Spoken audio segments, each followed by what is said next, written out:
E aí galera, boa tarde, a graça e a paz do Senhor Jesus, tudo bem? Estamos aí voltando com uma reflexão teológica, tem bastante tempo que a gente não faz.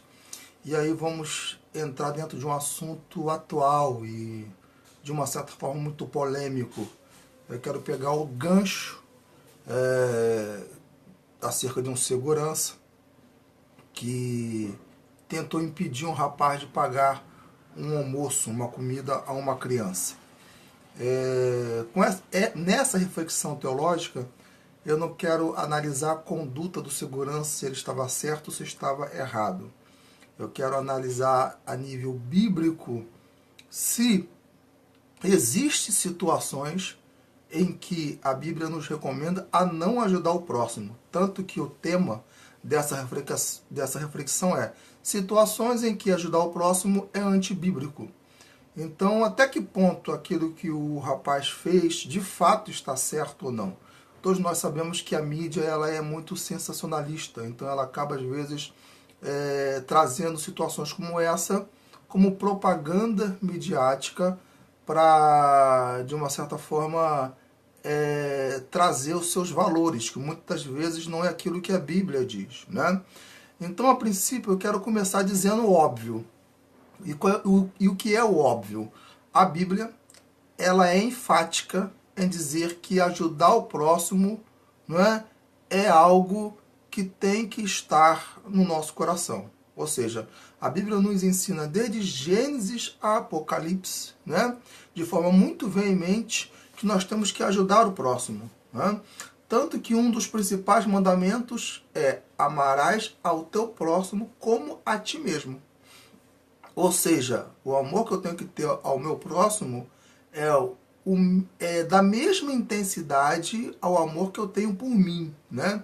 E tipo assim, dói quando eu firo a minha carne, né?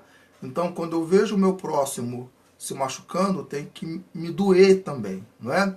Me dói quando eu passo fome, eu me sinto mal quando eu fico sem comer. Da mesma forma, eu tenho que sentir mal quando eu vejo o meu próximo ficar sem comer, não ter nada o que comer.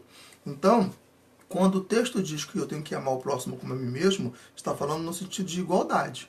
Eu tenho que colocar o meu vizinho, né, o meu amigo, o meu irmão, o meu inimigo, né, no mesmo patamar de amor. Né?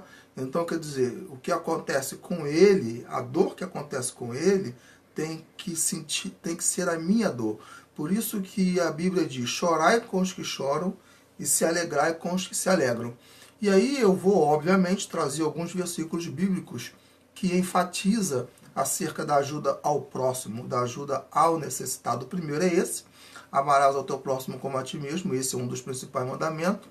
Também Tiago, capítulo 1, né, tem um texto que diz assim, a religião que Deus, o nosso Pai, aceita como sincera e imaculada é esta, cuidar dos órfãos e das viúvas em suas dificuldades e especialmente não deixar corromper pelas filosofias humanas. Né? Tiago capítulo 1, né? Versículo 2 em diante. O texto ali diz muito claro que a principal religião é exatamente ajudar aquele que precisa.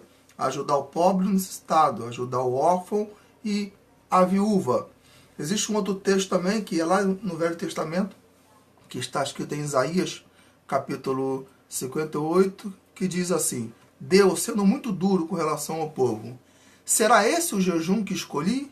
Que apenas um dia o homem se humilhe, incline a cabeça como junco e se deite sobre pano de saco e cinzas? É isso que vocês chamam jejum? Um dia aceitável ao Senhor? O jejum que desejo não é este, Deus falando. Né? Soltar o jejum que eu desejo não é esse. 2 pontos. Soltar as correntes da injustiça, desatar as cordas do jugo, pôr em liberdade os oprimidos e romper todo o jugo. Não é partilhar sua comida com o faminto? Abrigar o pobre desamparado?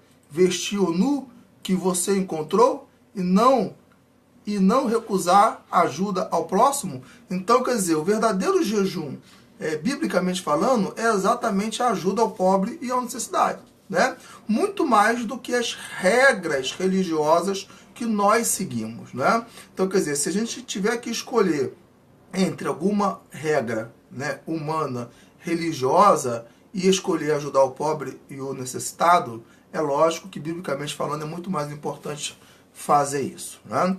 Mas aí a gente vai partir para o tema central da reflexão teológica, né? Que é quais são as situações que ajudar o próximo é antibíblico. De fato, existe isso dentro da palavra de Deus? Eu acredito que a Bíblia tem ensino para praticamente tudo, né? Quase tudo, né? Se existe ensino para ajudar o próximo, existe ensino em que a Bíblia nos diz para não ajudar, né? E a maioria deles vem de Provérbios, né? Tem um versículo lá em Provérbios que diz acerca da formiga, que diz assim: vai ter com a formiga, ó preguiçoso, né? Ou seja, todo aquele que é preguiçoso e que não quer trabalhar, ele tem que aprender com a formiga, que a formiga ensina ele a como trabalhar e a como se sustentar. Mas a maioria dos textos que falam acerca de situações que são antibíblicas, ajudar o pobre, vem do apóstolo Paulo, né?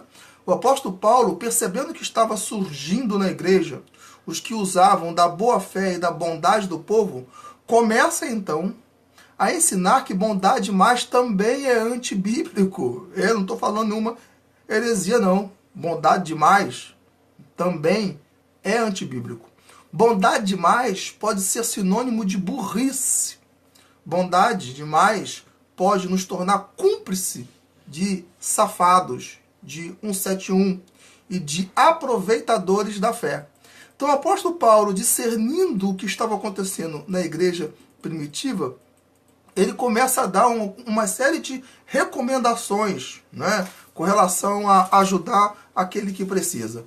Por exemplo, lá em 2 Tessalonicenses capítulo 3, versículos 16 e 12, ele diz o seguinte, o apóstolo Paulo: mando-vos, porém, irmãos, em nome de nosso Senhor Jesus Cristo, que vos aparteis de todo irmão que andam desordenadamente, e não segundo a tradição que de nós recebeu, porque vós mesmos sabeis como convém imitar-nos, pois que não nos ouvemos desordenadamente entre vós.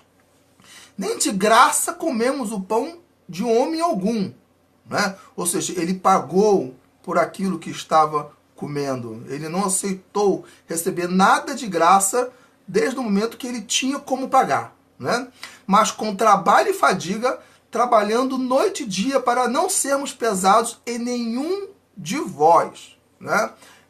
Ou seja, ele chama a atenção acerca da atitude que ele tinha para com a igreja de Cristo. Não porque não tivéssemos autoridade, mas para vos dar em nós mesmos exemplo, para nos imitardes. Porque quando ainda estávamos convosco, vos mandamos isto, que se alguém não quiser trabalhar, não coma também. O apóstolo Paulo estava percebendo que estava começando a haver pessoas dentro da igreja primitiva que estavam se utilizando da boa fé dos irmãos e usando a sua pobreza para benefício próprio, né? Ou seja, como havia muita gente boa que ajudava o pobre e o necessitado, tinha muita gente que já não queria mais trabalhar, só estava querendo comer, beber e dormir. O apóstolo Paulo falou o seguinte: olha, se você perceber que tem alguém que está querendo usar da sua boa fé, não dê de comida para ele. Não ajuda. Essa pessoa é safada. Essa pessoa é 171. Ela é uma pessoa que está querendo usar da boa fé daqueles que são bondosos. Então não faça isso, porque você fazendo isso está sendo cúmplice com ele, né? Ou seja, da mesma forma que eu trabalhei para não nos tornar pesado, né? Esse que está andando desordenadamente dentro de vocês tem que trabalhar também. E se ele insistir em não querer trabalhar, então não dê comida para ele. É isso que o texto está falando aqui, né? O apóstolo Paulo está deixando bem claro, porque quando ainda estávamos convosco, vos mandamos isto. Ou seja, o apóstolo Paulo estava falando que se alguém não quiser trabalhar, não coma também, né? Ou seja, não é pecado nenhum você negar um prato de comida para aquele que está querendo enrolar você, para aquele que está querendo abusar da sua boa vontade. Aí ele continua: a esses tais, porém, mando e exortamos por nosso Senhor Jesus Cristo, que trabalhando com sossego com o seu próprio pão, como o seu próprio pão, né? Ou seja, tem gente que dispensava trabalho naquela época para poder viver da mendicância, assim como tem muita gente hoje. Por incrível que pareça, você acha que isso era só um fenômeno daquela época? Não. Tem muita gente hoje que não quer trabalhar para viver da mendicância, para viver às custas dos outros.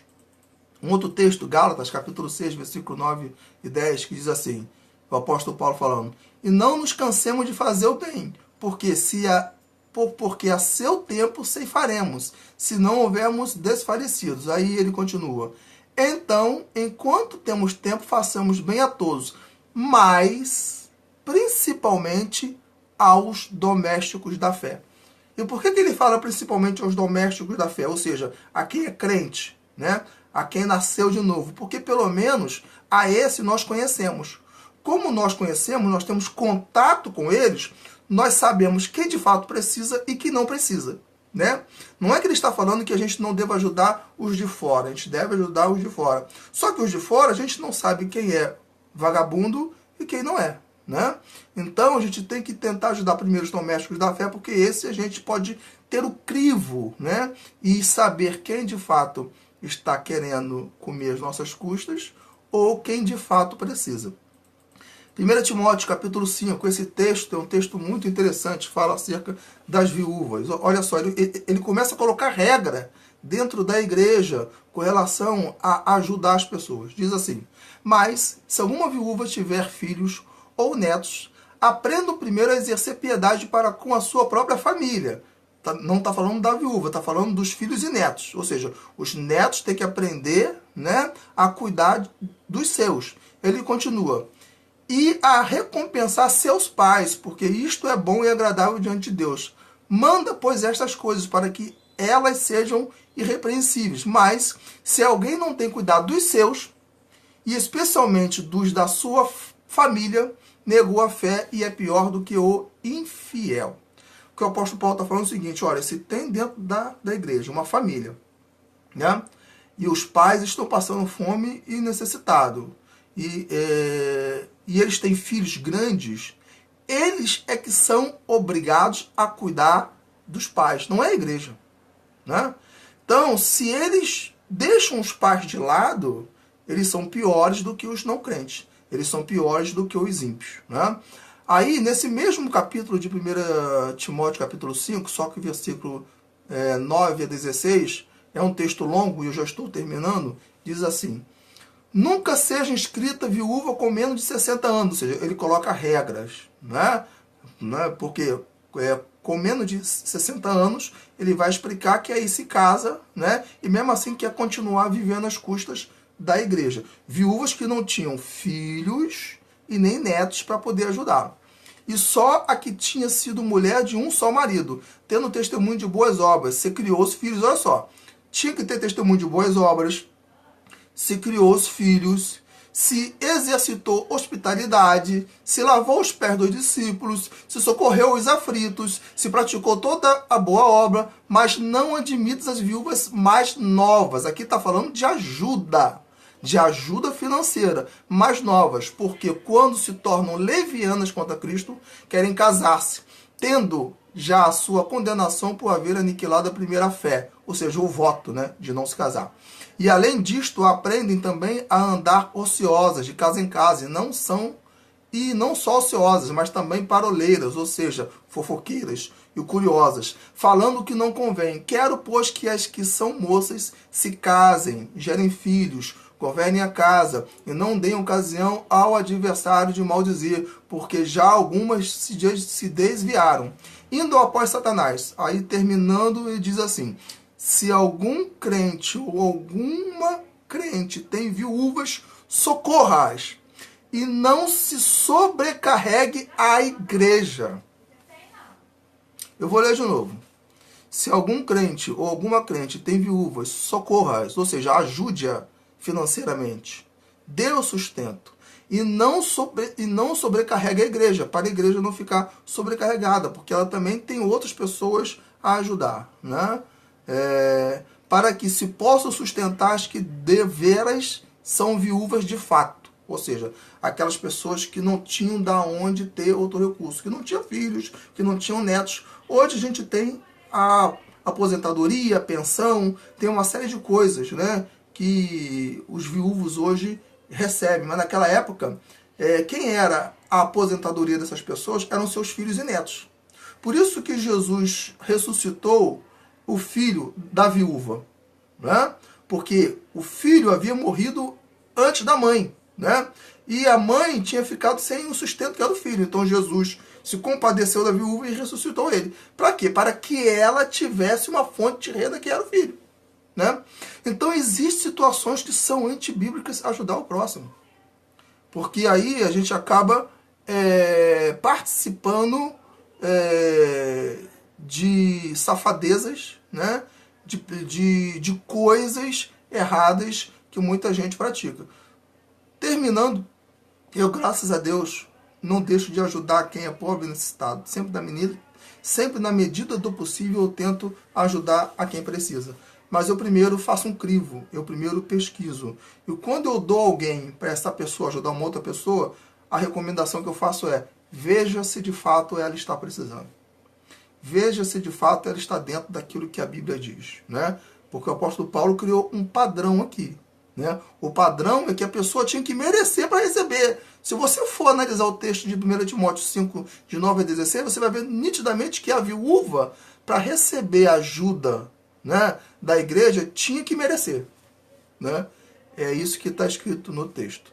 Se você concordar com tudo aquilo que a gente está explicando aqui, compartilhe, é muito importante. Se não concordar também, ore, né?